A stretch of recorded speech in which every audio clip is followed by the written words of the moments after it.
Welcome to this edition of the Click and Pledge's Fundraising Command Center podcast, where we talk the why, the what, and the how in the Click and Pledge's ecosystem. And today we're doing a deep dive into the why. So we're going to set aside, the usual metrics like conversion rates for a moment. Yeah, no A/B testing today. None of that. We're going to tackle something much more fundamental. We're talking about the philosophical and really the scientific blueprints behind truly frictionless technology. It's a huge question we're asking. How do we design these systems in a way that actually respects human biology? Exactly. And our mission today is, well, it's pretty ambitious. We're suggesting that you stop thinking about fundraising as just a communication problem. Or a marketing problem. And instead start treating it like a physics problem. It's this radical idea of how to capture a donor's potential energy. That white-hot moment of impulse. Right, before all that energy just, dissipates. And to do that, we have to understand how the human brain actually processes friction. It might sound a little academic at first, I get that. But once you connect these high-level scientific ideas to the actual milliseconds of a checkout process, it just changes everything. It changes your entire digital strategy. Yeah, it's all about building tech that works with the brain, not against it. Okay, so let's unpack that. I want to start with a concept from, the 1950s. But it is so relevant to what we're doing today. It's C.H. Waddington's Epigenetic Landscape. Oh, it's a brilliant metaphor. When I first saw this, I was just stunned by how clearly it visualizes the user journey. It really is. Waddington, this was back in 1957. He was trying to illustrate how complex systems, arrive at certain outcomes. So he visualized it as a ball rolling down a hill. But not just any hill, it's a really complex, contoured landscape.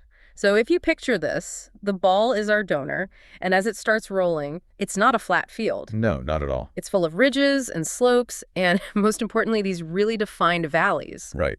And when the ball enters one of those valleys, its path is pretty much set. That's what he called canalization. Its destiny is sort of determined at that point. And what's so key here is that once that ball is in a valley, once it's canalized, it takes just a disproportionate amount of energy to push it out. Or to steer it over a ridge into a different valley. Exactly. And that, right there, that is the flaw in how we've traditionally built fundraising models. The destination-based models. Yes.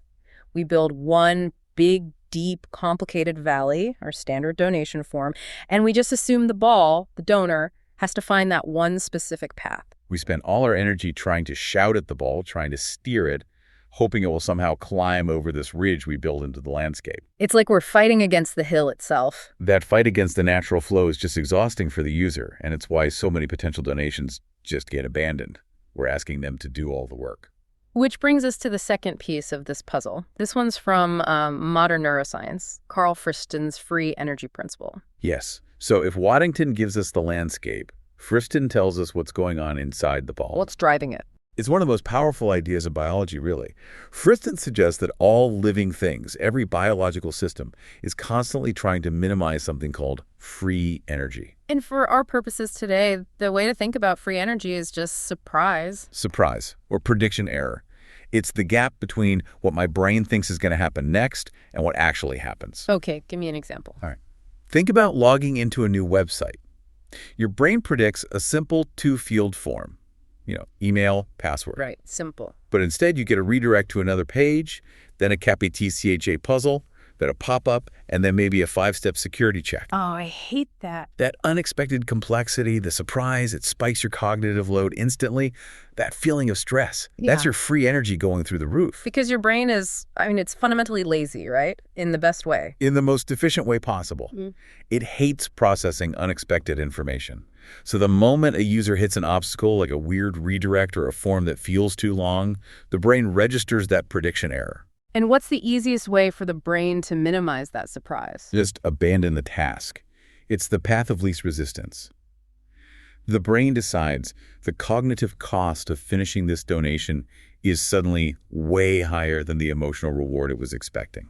So let's bring this down to the ground. Let's talk about the typical donor journey, the old way we do things. We start with this incredible potential energy. Yeah, the donor is inspired. They're watching a video or reading a story. That urge to give is the energy source. And then what do? We immediately throw rocks in their path. We turn that smooth ride into a bumpy one. We force them to break their focus. They have to click a link, which takes them away from the content they were enjoying. That's a redirect. And a redirect is the most fundamental rock in Waddington's landscape. Right. The browser changes, the layout's different, maybe the branding even shifts. Then we ask them to fill out a form with a dozen fields. Every single one of those fields, every redirect, is asking that donor to mentally climb a ridge. We're asking the ball to change its natural downward path. And physics tells us that changing direction requires energy. And that energy has to come from somewhere. It comes directly from the donor's initial emotional momentum. Okay, but I have to play devil's advocate for a second. This is the pushback we sometimes hear. Go for it.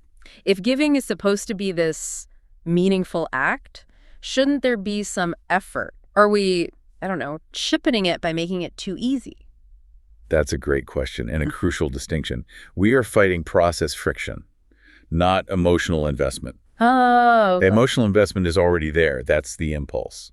We just want to make sure that the mechanics of the process don't kill that impulse before it can become an action. So the emotion should fuel the act, not be wasted fighting the technology. You got it. That makes perfect sense. I was trying to donate after watching this powerful film the other day. I clicked the button, it opened a new tab, and the page timed out. Ugh. I refreshed it, it made me log in again, and then the form kept rejecting my postal code on my phone. Your brain was experiencing a massive spike in free energy. It was screaming, "Get me out of here."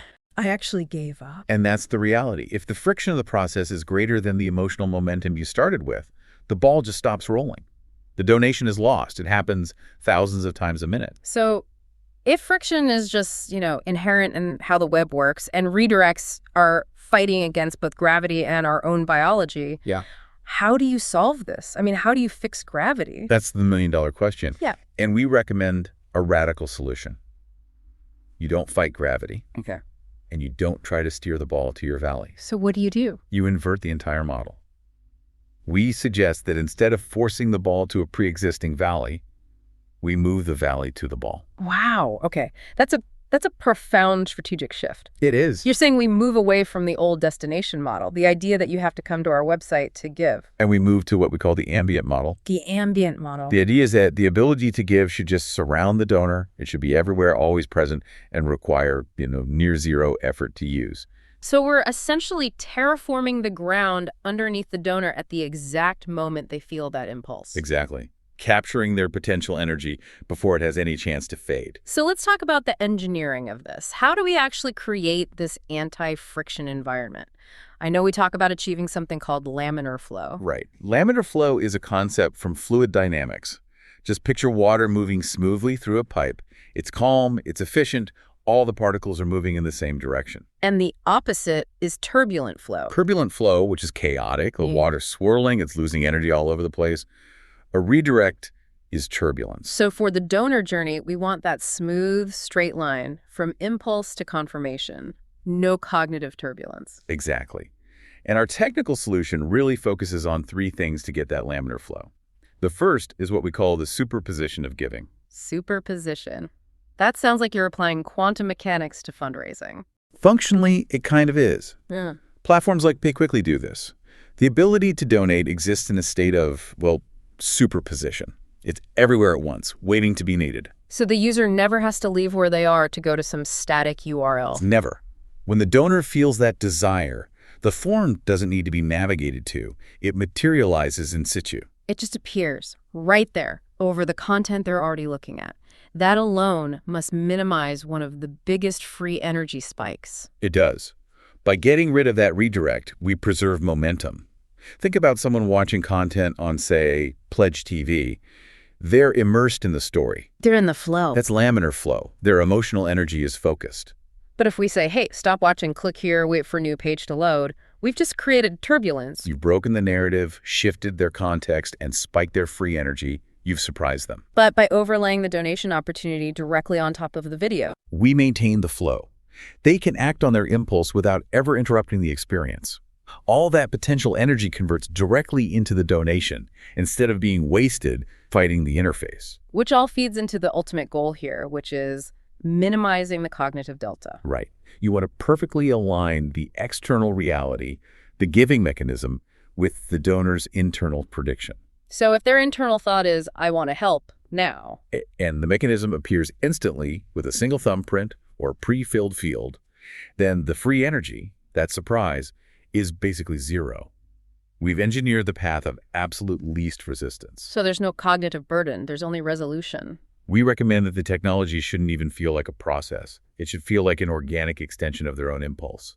That's how you respect Waddington's landscape and minimize Friston's free energy. You know, this whole deep dive really shows something fundamental about great technology design. What's that? That the best technology should be, in a way, philosophically invisible. It should reduce friction so completely that the donor doesn't even notice the tool. They only perceive the outcome, the feeling of having successfully given. That invisibility, that's the real mark of genius in this space. It means you've finally done it. You've moved the valley to the ball.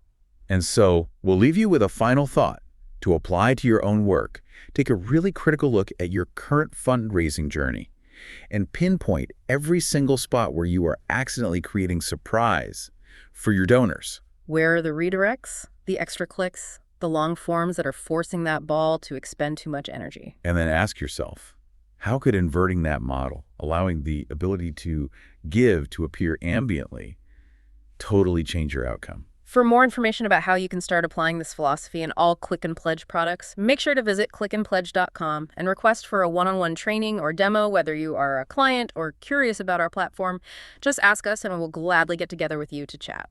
And don't forget to subscribe to this deep dive to stay up to date with all the latest and greatest features of the Click and Pledge Fundraising Command Center.